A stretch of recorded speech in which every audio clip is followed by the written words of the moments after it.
I never thought much about the Dollar Tree when I started working there. That was kind of the point. It was supposed to be quiet, routine, predictable. I wasn't looking for purpose or excitement. I just needed to keep my head above water. In 2014, I was 21 and broke in the kind of way that makes you lie to people about how you're doing. I had dropped out of a community college halfway through my second semester. Couldn't keep up with the tuition, textbooks, rent. My car was a rusted-out Honda with one door that had to be kicked to open, and I'd just signed a lease on a place I could barely afford. An apartment in Redfield, upstate New York, a town that looked like it had been forgotten somewhere in the mid-90s. Nothing special, just tired old buildings, cracked sidewalks, and a smell that always hovered. Something like mold, wet wood, and the faint sting of fuel. I got a part-time job at the local Dollar Tree a few blocks from my apartment. Minimum wage, no benefits. The kind of place where you learn to smile at customers even when they treat you like you're part of the shelving. But it was a paycheck, and I was just grateful to have one. Most shifts, especially during the week, I worked evenings alone. My manager, Sheila, was one of those people who moved through life in fast forward. Always in a rush, always sighing about something. She was kind enough to me, but she didn't have time to babysit. "Just don't screw around and make sure the registers balance at the end of the night," she'd say before vanishing out the back around 5 p.m. The store itself was small, 10 aisles total, a little back storage room, one office, and a cramped break room that hadn't been cleaned since the Obama administration. At night, the place got eerily quiet. After 8:30, there were hardly any customers, just the hum of fluorescent lights and the occasional crackle of the old ceiling vent that never shut off. I used that last hour to straighten shelves, restock end caps, and scroll through my phone behind the counter. That Thursday was no different at first. I remember it was weirdly warm for October. Not hot exactly, just wrong. Muggy in a way that made your shirt cling to your back and made you wish you hadn't walked to work. The sky had been overcast all day, heavy and low, like it was thinking about raining but couldn't decide. I clocked in at 3, same as always. The usual crowd trickled through between 4 and 7. Parents picking up party supplies, tired moms grabbing last-minute snacks for school lunches. 2 teenage girls trying on dollar sunglasses and giggling every time I glanced their way. There was a small rush right after the high school let out, then nothing. By 9, it was just me and the buzzing lights. I'd finished the front-facing early and was halfway through zoning aisle 6 when I figured I'd earned a sit-down. I slid behind the counter, pulled out my phone, and opened one of those mindless match 3 puzzle games I was hooked on back then. My legs ached. My feet were sore. I didn't even hear the silence creep in. You never do. Not until it feels like it's watching you. At some point, maybe around 9:40, I heard something. A sharp clatter like plastic hitting linoleum. I sat up. The noise had come from somewhere in the middle of the store. My first thought was that a shelf had collapsed. It happened now and then when customers shoved things in the wrong spot and threw off the balance. I waited, just listened. Nothing. I peered down the center aisle from behind the counter, but the view was blocked. Our layout only let you see 2 or 3 aisles down from the front unless you stepped out. I didn't move right away. I wasn't scared, just tired. A lazy kind of, I'll deal with it later attitude. Then another noise, louder this time, a heavy thump, sharp enough to echo off the shelves. That got me up. "Hello?" I called, my voice a little hoarse. No answer. I stepped out from behind the counter. The store lights cast that weird flat glow on everything, like nothing had shadows. I walked slowly, listening. My sneakers made that cheap rubber squeak with every step. The air was warm, stale. I moved toward aisle 7, where the paper goods and disposable trays were stocked. When I turned into the aisle, I saw it. A package of aluminum pans was on the floor, slightly dented. Next to it, a bundle of Halloween napkins lay half fanned out like someone had dropped them mid-step. They hadn't just fallen, I knew that. The shelves were metal with small lips, angled so things didn't slide off easily. I picked up the pans and set them back. straightened the napkins, glanced around. Still quiet. But that quiet had teeth now. Back at the front of the store, I was halfway to the counter when I heard it again. Another crash. Not a rattle this time, but a deep, plastic bang, like someone had chucked a toy against a shelf. It came from aisle 2 or 3. I froze, heart pounding harder than it should have. "Is someone there?" I said louder. Nothing. My throat went dry. I checked the front door, still locked. The bell hadn't chimed. No one had come in, I was sure of it. I would have heard it. I moved again, slowly, trying to make as little noise as possible. The kind of slow walk you do when you don't want to scare off a raccoon or find one. When I reached aisle 2, I stopped cold. A red toy truck lay upside down in the middle of the floor, a cheap plastic one we'd had on the front rack for months. Behind it, a small stuffed unicorn sat slumped against the shelf, its stitched eye hanging loose like it had been torn off. I stared for what felt like a minute. Then I heard footsteps. Not walking, running. Light, fast, deliberate, darting across the floor, away from me, toward the front of the store. I broke into a sprint. My shoes slapped against the floor. I rounded the corner and skidded to a stop at the end of the main aisle. There was someone standing behind the register. A man. He was mid-30s maybe, tall, wearing a black hoodie and gray jeans. One knee was up on the shelf below the register, both hands gripping the till. He was yanking hard, trying to force it open. The drawer didn't budge. I had locked it earlier out of habit. He looked up. We made eye contact.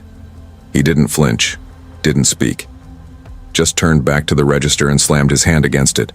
Tried pulling again. "Hey!" I shouted. "Stop! I'm calling the cops!" Still nothing. No words. Just this desperate, violent energy. He abandoned the first register and rushed to the second. Tried that one. Also locked. I took a shaky step backward toward the office.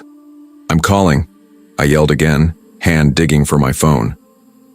He threw something at the wall, a pen maybe, then bolted. He lunged toward the front door, yanked it open, and vanished into the night. The bell jingled. The door slammed shut. I ran over and locked it behind him. My hands were trembling so badly I could barely turn the latch. I stood there staring into the empty parking lot. There was a single flickering light over the sidewalk, but nothing else. No cars, no footsteps, no sound. He was just gone. 10 minutes later, the police arrived. I walked them through everything, gave them descriptions, time frames, details. They asked if I had access to the security footage. I didn't. Only the manager could pull it. They said they'd follow up. He was never caught. Never came back. At least not while I was still working there. But what stuck with me, more than anything else, was this. He had to have been inside the store before closing.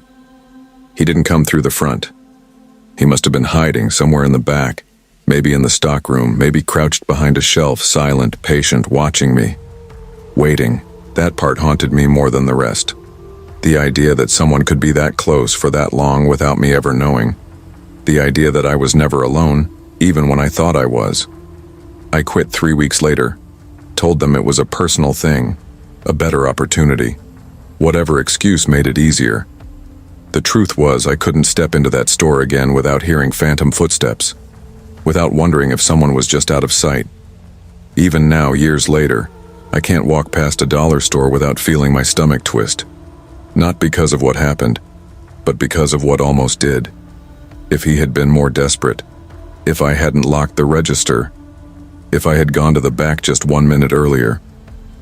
How long was he watching? And here's the part I still don't have an answer for. What would he have done if I had caught him before he wanted to be seen? What do you think?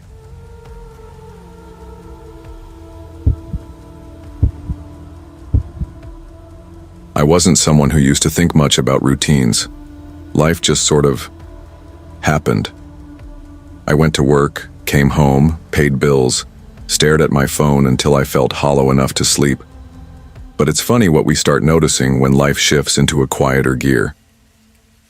After my last breakup, I moved into a duplex behind an overpass on the edge of town. The kind of place that's just far enough from the city center that you forget the skyline ever existed. The duplex was cheap, probably because the insulation sucked and the water heater clanked like an old man falling downstairs. But I didn't complain. I needed solitude. After 6 years of sharing my life with someone who slowly stopped looking me in the eye, being alone felt like fresh air after drowning. My neighbors kept to themselves, retirees mostly. There was a couple across from me who chain-smoked on their porch and had a loud dog named Chili. They nodded when I passed but never spoke. That suited me fine. I didn't have a favorite grocery store. I rotated between Aldi, Walmart, and a local market when I felt bougie. But after I moved here, I found myself looking for something quieter. Somewhere that didn't feel like 1,000 people bumping into me while Taylor Swift played overhead. That's when I noticed the Dollar Tree 2 blocks over, tucked between a rundown laundromat and a drive-through payday loan place. It didn't look like much, but one night out of sheer laziness I decided to walk over and grab some basics. It was a Tuesday, I think, cold enough that my breath curled in the air, but not so cold I couldn't just throw on a hoodie. The streets were mostly empty.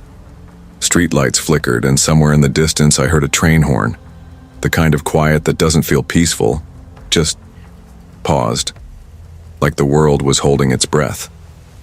The parking lot was sparse. 4, maybe 5 cars. One had its headlights on like someone had just arrived or never left. I pulled my hoodie up tighter and walked inside. The bell above the door jangled. Faint pop music played through crackling speakers overhead, barely audible over the hum of old freezers and the soft beep of a register scanning something slowly.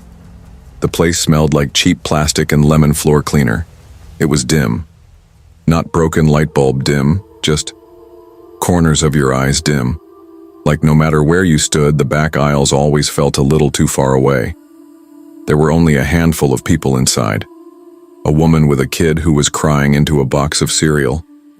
A teenage cashier chewing gum and scrolling through her phone behind the counter.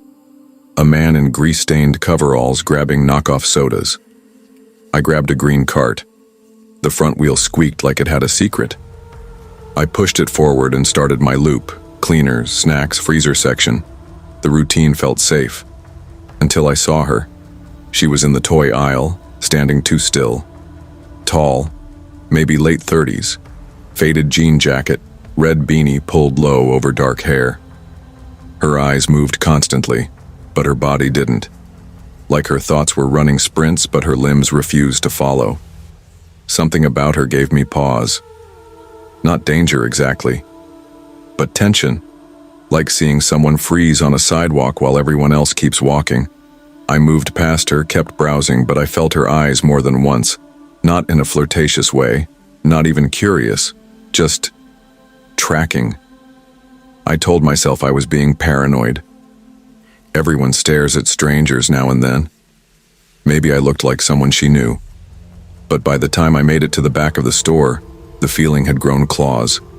I was grabbing a frozen pizza when I heard the noise, a soft metallic rattle, followed by a dull thud. I turned my head, already knowing somehow who it involved. She was climbing. No exaggeration. She had her hands on top of the tall glass freezer and was pulling herself up like she was escaping something.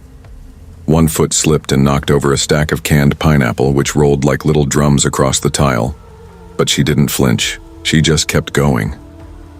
I froze, not out of fear, out of complete confusion. She pulled herself up, swung one leg over the top like she was mounting a fence, and disappeared behind the freezer's upper shelf, between the unit and the ceiling. It wasn't a hiding spot. Not really. It barely had a foot of clearance, but she made herself fit. "Hey," I called out, my voice quieter than I expected. "You okay?"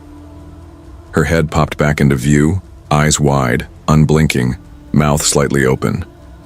Her face had that blank intensity you see in mugshots. I couldn't tell if she was high, scared, or both. "Just needed a second," she said.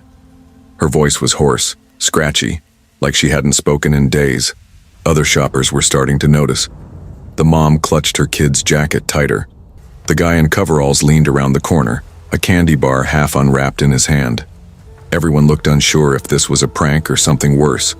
And then, without warning, she stood upright on top of the freezer, turned slightly, and jumped right into my cart, or rather, onto it. The cart collapsed instantly, metal groaning under her weight like a soda can under a boot. Groceries flew everywhere. My bag of frozen peas skittered down the aisle like a hockey puck. A box of crackers burst open on impact. I stumbled backward, hands raised, mouth open but saying nothing. She stood, dusted herself off, looked down at the mess like it was someone else's problem. "Wrong cart," she muttered. "What the hell is wrong with you?" I said, finally finding words. She didn't answer. She just smiled, jogged away like she'd missed a bus, and vanished down the paper towel aisle. People whispered. The teenage cashier stood slack-jawed behind the counter. The mechanic-looking guy let out a soft, "Damn." A store employee, mid-30s, red-faced, stocky, came running from the stockroom. "Ma'am, you can't be doing that." But she was already gone. Out the front doors. Into the night. I knelt to start cleaning up. A part of me wanted to laugh. Another part wanted to throw up. The cashier came over, crouched beside me. "She's been in here before," he said, voice low. "Always weird. Talking to herself. Never like that, though." "Does she do the whole acrobat routine often?" He shook his head. "That's new." I bought what hadn't been smashed and walked out to my car, eyes scanning the shadows. She was gone, or so I thought. I drove to the gas station around the corner, needing a drink, maybe something to shake the unease. As I walked into the store, I felt a jolt run down my spine. There she was, standing by the beer fridge. Same jacket, same red beanie, hands in her pockets, staring through the glass like she couldn't decide if she was shopping or stealing or hiding from something that wasn't in the room. I didn't speak, didn't even let the door close all the way. I backed out slow and got into my car. I didn't stop until I was 3 blocks away. That might have been the end of it. But 5 minutes later, flashing red and blue lights filled my mirrors. Police, lots of them. One officer waved for me to pull off to the side. Up ahead, another laid down spike strips, and then a blur flew past me. A car, mid-size, older model, busted taillight. She was behind the wheel. The tires hit the spikes, and the car spun out, veering into a ditch. Officers swarmed it. I watched from behind my windshield as they dragged her out, still fighting, still screaming. Her beanie came off. Her hair spilled down like wet string. It was her, no question. Later that week, I saw the news. Her name was Angela Deet. 39. Escaped from a psychiatric facility nearly a month ago. Multiple warrants, squatting in abandoned homes, hitting up small stores across the county. The Dollar Tree had just been a pit stop. Since then, I don't go shopping at night. Not because I'm scared she'll come back, but because something in her eyes has stuck with me. That empty, desperate look. Like she had nothing left to lose, and didn't care who got hurt because of it. I still go to Dollar Tree sometimes, but not alone, and never after dark, because there's a certain kind of person who doesn't just break the rules, they break the world around them, and you won't know you're in their story until they jump. What would you do if someone unhinged, someone with nothing left to lose, chose you as part of their unraveling?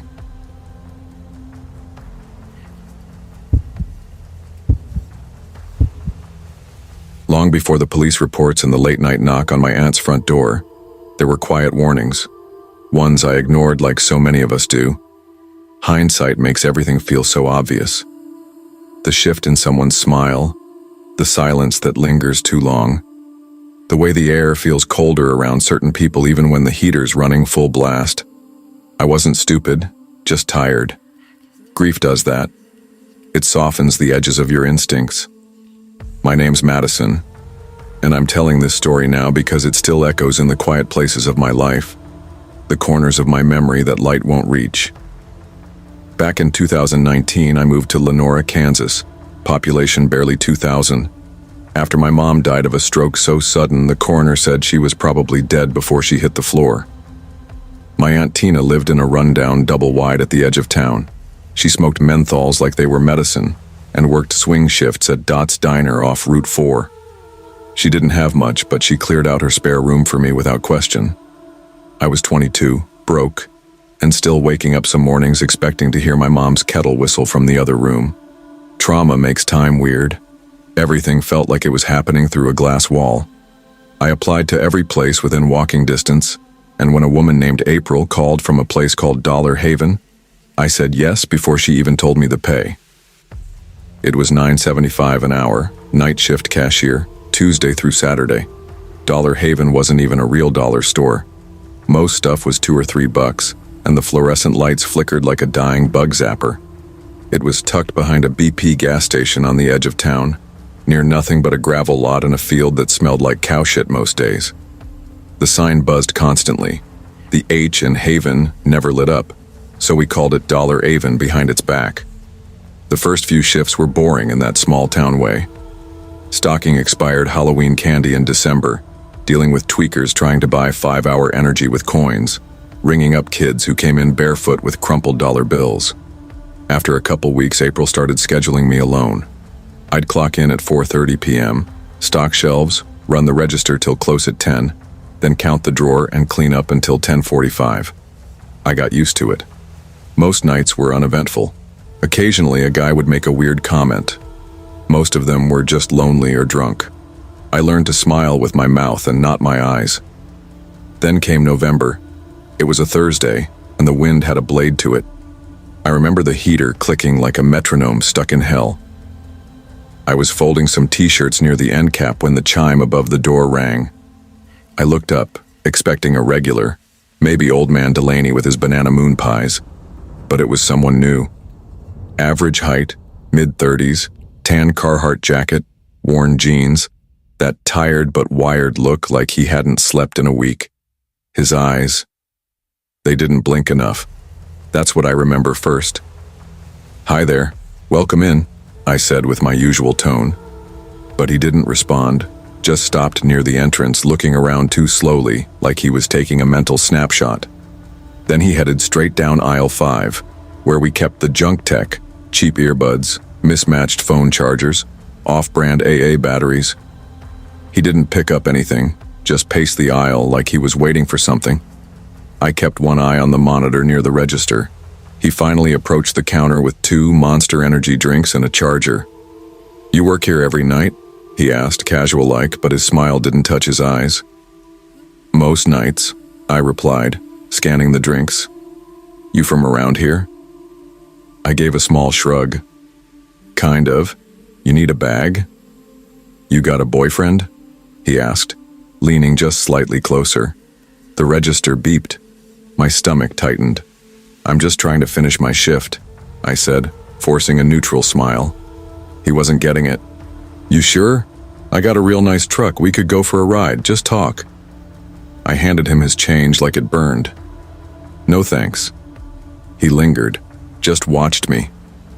When a couple of high schoolers walked in, loud and joking about some TikTok, he finally stepped aside and walked out without a word. I watched him cross the parking lot and disappear behind the gas station. I thought maybe that was it, just a guy being weird. But he came back. About 40 minutes later, the door chimed again. My heart dropped.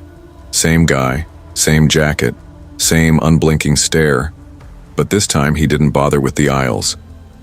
"You off work yet?" he asked, walking right up to the counter. "No," I said, sharper. He looked around the store like he was checking exits. "I'll wait. Can't be long now." There were 2 teen girls near the candy. I felt braver with them in the store. "Listen, I'm not interested. You need to leave." His expression didn't shift. It stayed stuck in that weird off-kilter grin. "You'll change your mind. I always get what I want." Then, as casually as if he were asking for directions, he turned and walked out. But right before the door swung closed, he looked back and said, "I'll find out more about you." I stood there, skin prickled cold, heart thudding in my throat. 3 nights passed. I didn't tell April. Didn't want to sound like I couldn't handle a few weird customers, I carried a box cutter in my coat pocket now, though. I parked closer to the door. Started checking behind my car before I unlocked it. Then, Wednesday. He came in again. Didn't even buy anything. Just walked up and said, "Hello, Madison Reed." My heart jumped. I didn't wear a name tag. Never had. The store didn't even give us uniforms.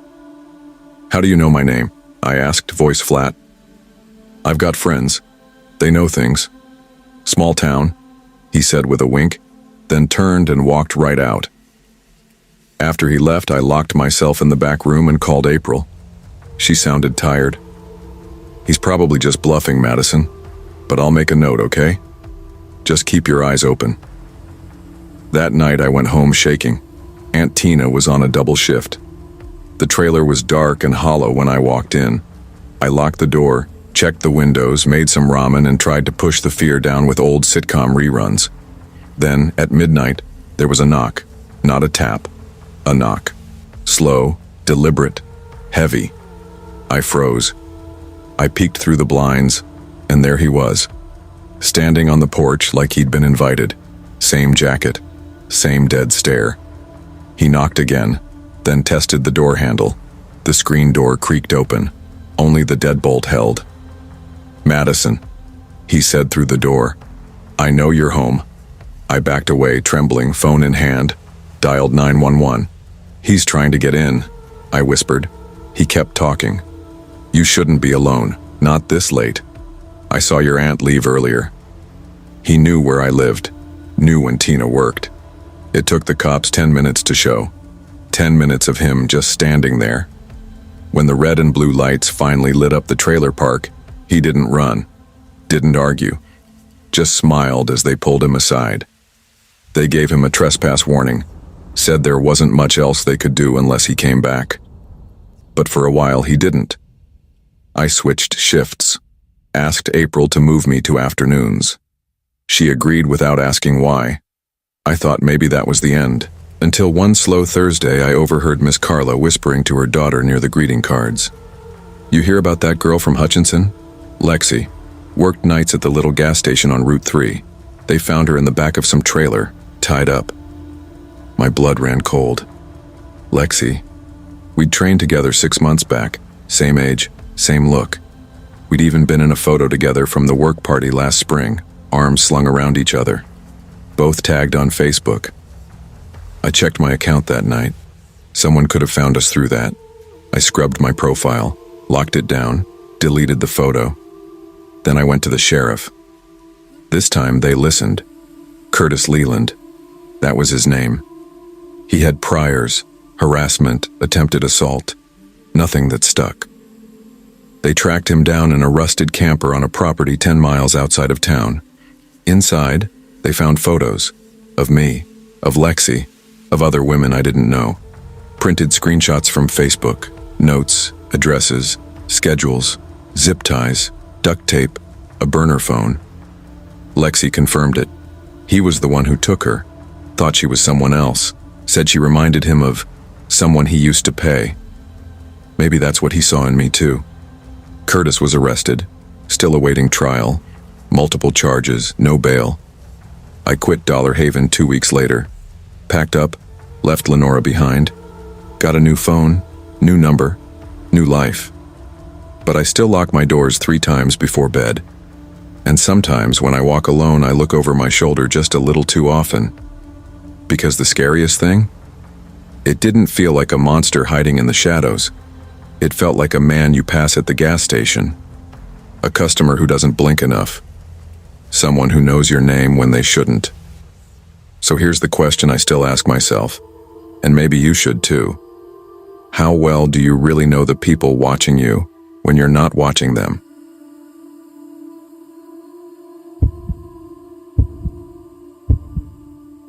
It's strange how safety can feel like a lie you tell yourself. Like putting your trust in daylight, locked doors, or quiet towns means anything at all. I used to believe places could protect you. That a town like Marrow Creek, with its dusty sidewalks, familiar cashiers, and morning church bells, could somehow keep the worst parts of the world out. But that was before I learned how quickly comfort can turn into a trap. How easily normalcy shatters the moment someone decides to target you. And the worst part is, they never give you a reason. Just a stare, a word, a slow-moving car that keeps pace with your footsteps. I moved into my place on Larkspur Lane the previous winter after crashing at my sister's place for too long. It wasn't much, just a one-bedroom unit on the third floor of a U-shaped brick complex. But it was mine. Rent was low, neighbors minded their business, and if I stuck my head out the living room window, I could see the roof of the Dollar Tree down the road. Merrow Creek only had a few essentials: one gas station, one diner, one bank, and that lone Dollar Tree sandwiched between a shuttered video store and a hardware shop. Small town quiet, like something out of an old postcard. I'd always liked walking. It helped clear my head. I didn't have many friends in town, and between part-time shifts at the bookstore and binging documentaries, walks became my way of marking time. I'd go out for coffee, pick up toilet paper, take detours down new streets just to see where they went. The walk to Dollar Tree was only 10 minutes, and I made it often enough that I could tell when the streetlights flickered out of sync or when someone new moved into the neighborhood. I liked knowing my environment. It made me feel in control. But that's the thing about control. It disappears faster than you think. The day it happened was a Wednesday, early spring. I remember that detail clearly because the snow had finally melted off the sidewalks, leaving behind little rivers of runoff and wet patches on the concrete. It was around 3:30 p.m., the kind of breezy in-between weather where it's cold in the shade but warm in the sun. I'd just finished a load of laundry and realized I was out of trash bags and dish soap. I could have driven, but I didn't see the point. The sky was blue, the air was light, and it felt good to stretch my legs. I slipped on a hoodie, tossed a few crumpled bills in my pocket, and headed out with my earbuds in. I didn't turn the volume up too loud, just a little background hum to keep me company. I took my usual path down Maple Street, cut through the empty lot behind the post office, and rounded the corner toward the Dollar Tree. The town was calm. Birds chirped. A leaf blower buzzed somewhere in the distance. I didn't think twice about anything. Inside, it was the usual scene. A couple of teenagers arguing over candy, a tired-looking mom juggling her kids' snacks, and a man in his 60s reading the back of a frozen dinner box like it was a novel. I grabbed my stuff quickly, soap, bags, a bag of trail mix, and waited behind a lady who had what felt like 300 coupons. It wasn't a big deal. I was in no rush. I paid in cash and stepped back outside. The air smelled like fresh grass and gas fumes, oddly nostalgic. I put my earbuds back in, keeping the volume low, and started the walk home. I was just thinking about what to eat for dinner, mac and cheese or the last slice of leftover pizza, when I noticed it. A car, a white mid-size sedan. It pulled out from the parking lot a few seconds after I did. Nothing weird about that, at first. But as I kept walking, I noticed it wasn't speeding up. It wasn't passing me. It was staying with me, matching my pace. I didn't panic, not right away. I glanced down at my phone like I was checking a text, but tilted my eyes toward the road. The car crept along the curb, 10 feet behind, then 6, then 4. The window rolled down with a low, mechanical whine. "Hey!" the driver called out. I paused my music. The voice wasn't friendly. It wasn't uncertain or accidental. It was commanding. "Director, get in." "What?" I blinked, still walking but slower now. "Excuse me?" I said, careful to keep my voice even. "Get in," he repeated. "Hurry up." I turned to look at him fully this time. Late 30s or early 40s, pale, balding slightly under a gray hoodie, sunglasses that covered half his face. He looked like nobody, like someone your eyes would slide right over on the street. And I had never seen him before in my life. "You've got the wrong person," I said. He didn't acknowledge that. Just leaned closer and said again, "You need to get in now." That was when everything shifted. My instincts kicked in, full throttle. My hands felt colder, my legs heavier. I took a slow step away from the street. "Do I know you?" I asked. He didn't answer. Just let the car roll forward as I sped up, turning down the next block. I could hear the tires behind me, still creeping, still following. The same steady, stalking pace. I didn't run yet. Not yet. I made a left, then another. Each time the car mirrored my path. My throat was tight. I could feel sweat starting to gather behind my neck. There was a narrow alley between two buildings, too tight for a vehicle. Without thinking, I darted into it. As soon as I was out of his line of sight, I sprinted. All out. My sneakers slapped the pavement, echoing between the brick walls. I didn't look back until I hit the next street and ducked behind a recycling bin, trying to catch my breath. Silence. Then, nothing. No car. For a full minute, I just crouched there, heart hammering. Maybe he gave up. Maybe it was over. I stood up, trying to keep calm, and started a zigzag pattern through the neighborhood, deliberately avoiding my normal route home. I checked over my shoulder every few steps, and then I saw it again. The same white sedan. Coming from the opposite end of the block, he had circled around. I panicked, ran across someone's yard, jumped a fence, landed hard on my ankle but kept going. I crouched behind a bush, trying not to breathe too loud. Through the branches, I watched the car crawl by. The driver looked right at the house, slowed down, paused, then drove off. I waited and waited, then slipped out and kept moving, cutting through backyards, alleys, and finally emerging a few blocks from my apartment. I ran the last stretch home, heart in my throat, fumbling my keys, pulse thudding so loud it drowned out everything else. Inside, I locked the door, every bolt, every chain. I collapsed on the floor, trying to calm down, when I heard it again. A car engine. I moved to the window and peered through the blinds. The same sedan, parked across the street. The man stepped out, looked up, right at my window. Then, calmly, he walked toward the building's front entrance. I stopped breathing. He pulled on the locked door, rattled it. Then, as if it were just another day, he turned, strolled back to his car, got in and drove away. No panic, no hurry, like he had all the time in the world. I don't know what he wanted. I don't know if he followed me from the store or picked me at random. But I haven't walked anywhere alone since. I take rides even for short trips. I changed my schedule, my habits, my life. I never told anyone official, no plate number, no video, no proof. But I know what I saw, and I know how close I came to something I might never have come back from. So now I ask myself, and I ask you, what would you have done if a stranger told you to get in the car, like your fate had already been decided?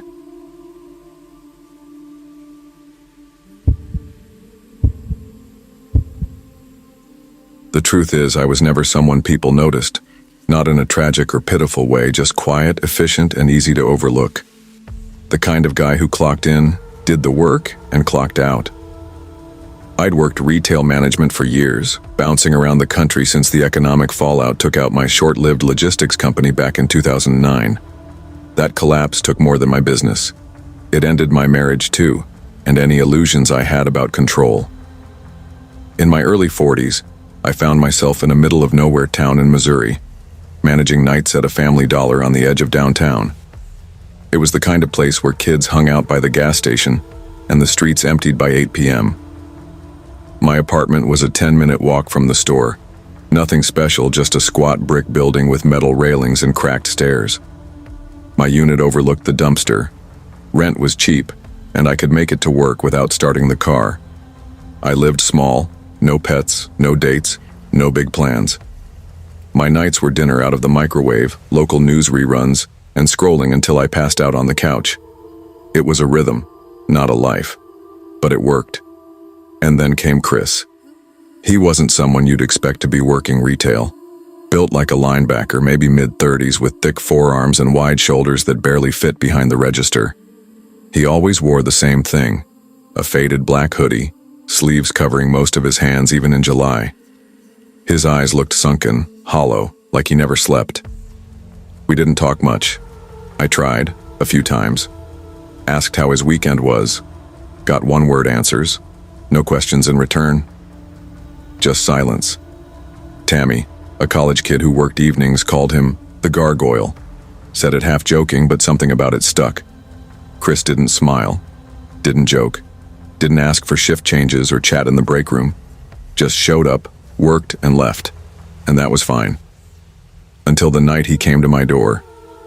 It was a slow Tuesday, one of those dull shifts where the only customers were regulars buying cigarettes and cleaning spray. Chris wasn't on the schedule, just me and Tammy. She actually mentioned it. "Kinda nice not having the walking void around," she said, unloading a box of ramen noodles. I laughed. We locked up at 9, lights off by 9:15. I took my usual route home, past the shuttered dry cleaner, across the old lot with the broken fence, and down the alley behind the laundromat. The air was cool, that early spring kind of cool that makes your skin feel clean.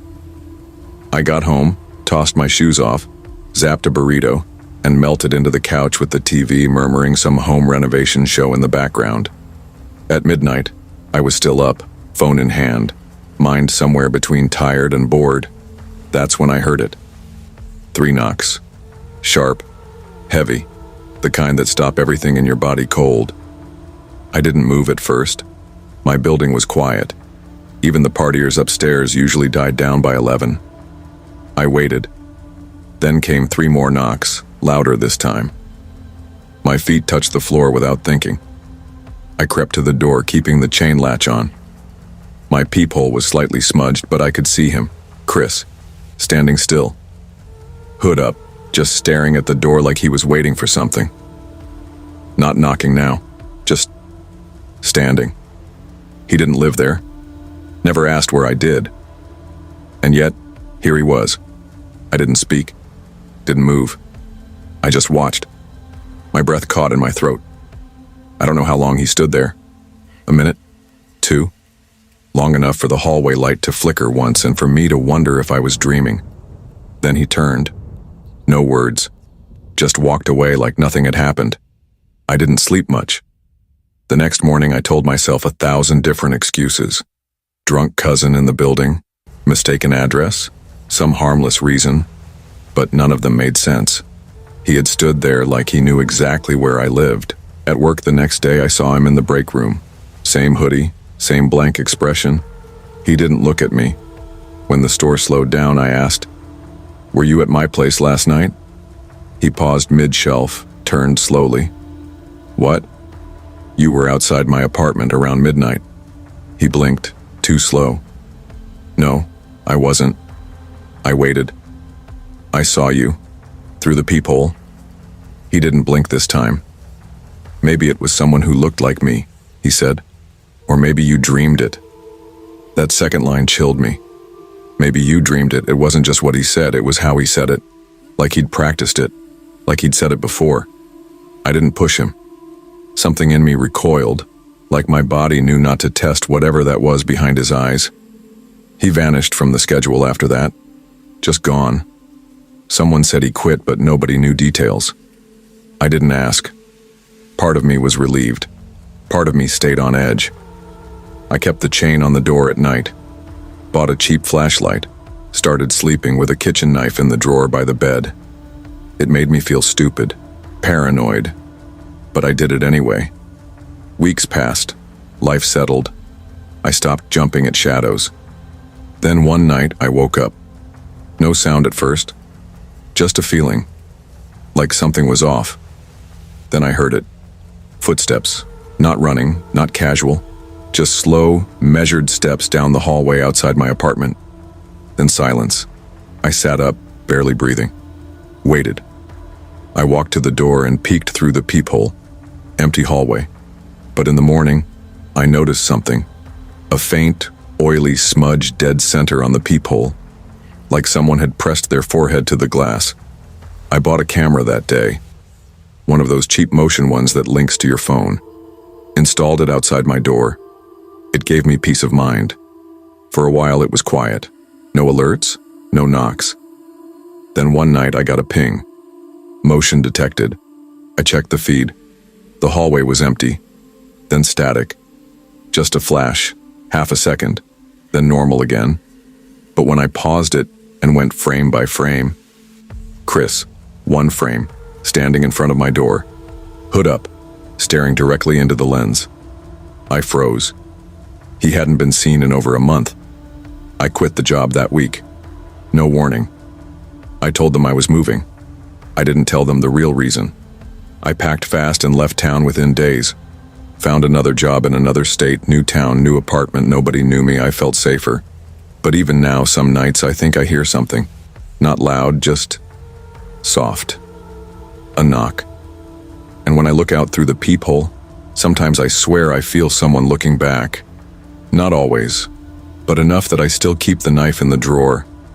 And I wonder, if someone wanted to erase you, not kill, just erase, how long would it take before even you forgot what was real?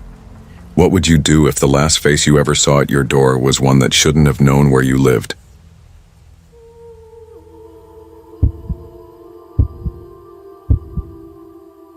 I used to think routine kept you safe.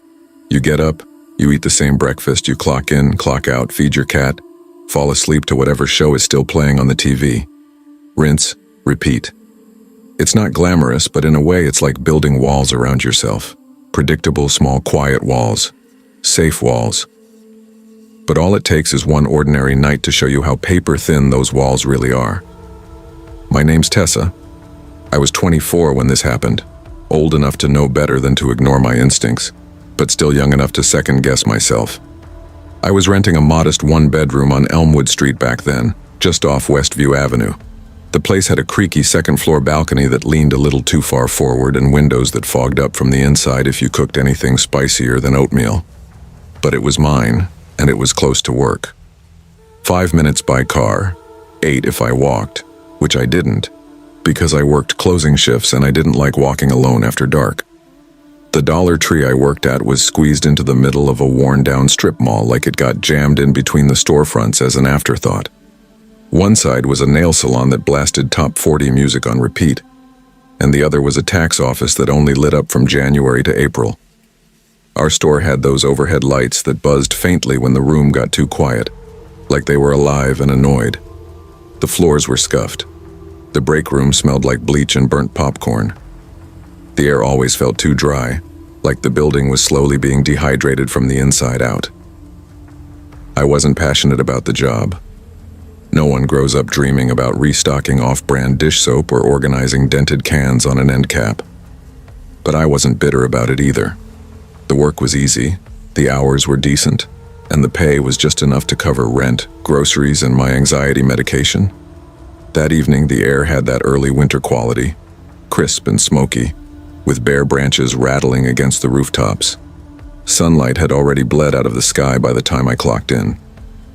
It was just after 3 p.m. and a heavy gray cloud cover had settled in so thick it felt like the world had already decided to go to sleep.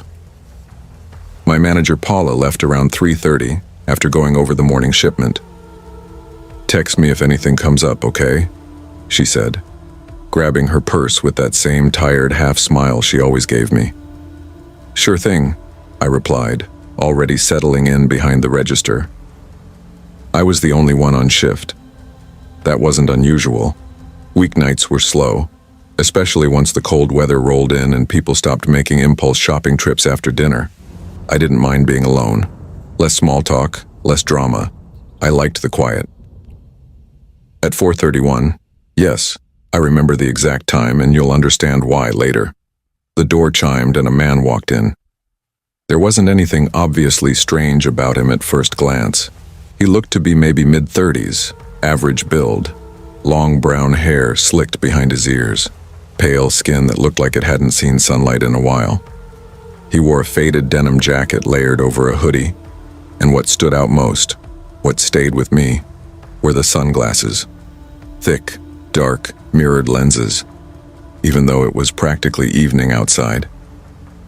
I looked up from the counter and offered the usual greeting. "Hey, welcome in." Nothing. He didn't even glance my way. Just walked past the register and down the aisle to the right. His steps were slow, measured, deliberate, like he was counting them as he went. It didn't set off alarm bells, not yet. We got plenty of odd customers. People who didn't want to talk. People who talked too much. People who whispered to themselves or stared too long at birthday balloons. I'd learned to keep my judgment soft and my eyes sharp. A woman came in a minute later, maybe early 60s, small frame, friendly face. She grabbed a few cards and a couple of snack-sized chip bags. "Feels like midnight out there," she said as she placed her items on the counter. "I know," I replied, scanning. "It's barely 5 and I already want to go to bed." She laughed. "You guys closing early tonight?" "Nope, just a quiet day." I don't like how dark it gets. Makes everything feel off. She trailed off like she wasn't sure how to explain the unease she was feeling. I knew exactly what she meant, though. After she left, I glanced around the store. The man hadn't come up to pay. I could see the back of his denim jacket halfway down aisle 4. He was just standing there, not moving. I looked away, checked the register totals again, rearranged the gum rack. A few more customers came and went. 20 minutes passed. Then he finally approached. He placed a single item on the counter, a tall can of energy drink from the cooler near the front entrance. It wasn't one of the popular ones. This was a cheap, generic brand with a lightning bolt logo and too much writing in bold fonts. I didn't say anything right away. I just waited for him to look up, make eye contact, say something. Nothing. He stared straight ahead. Not at me, not at anything specific, just through me. "That'll be $1.25, I said. He didn't speak, didn't blink, just reached into the pocket of his jacket and pulled out coins. Exact change. No fumbling, no wallet, just the right amount, already counted. I took the money, printed the receipt, held it out, but he turned and walked away before I could hand it over. Didn't take the change. Didn't even acknowledge me. I stood there for a second, unsure what I was even feeling. Not fear, not yet. Just unsettled. After he left, I watched him through the big glass window. He stood just outside the doors, a few feet off to the right. At first, I thought he might be waiting for someone. But 10 minutes went by. Then 15. He didn't move. He didn't check his phone or look around. He just stood still, shoulders slightly hunched, sunglasses reflecting the store's flickering fluorescent lights. I told myself it was nothing. Some people loitered. Maybe he was between rides. Maybe he didn't have anywhere else to be. I went back to straightening shelves and restocking the gum and breath mints near the register. But every few minutes I'd glance out the window again, and he was still there. Exactly where he'd been. Exactly how he'd been. At one point, maybe around 6:45, he turned his head slightly. Not much. Just enough to angle his face toward the window, toward me. The sunglasses made it impossible to tell if our eyes met, but I felt the connection. Felt it like a tight thread tugging from across the glass. That's when the unease sharpened. That's when my stomach started to knot. By 7, the store was dead. No customers. No noise but the soft buzz from the lights and the occasional click from the heater kicking on. I stood at the register, pretending to check the receipt printer even though I knew everything was fine. I was just stalling.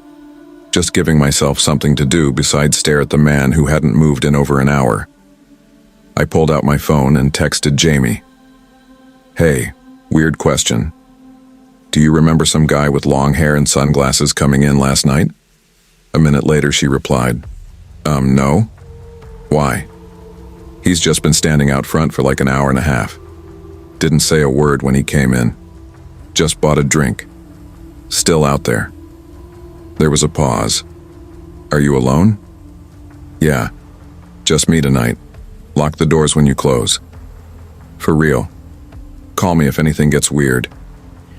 I told her I would, but the truth was it already felt weird.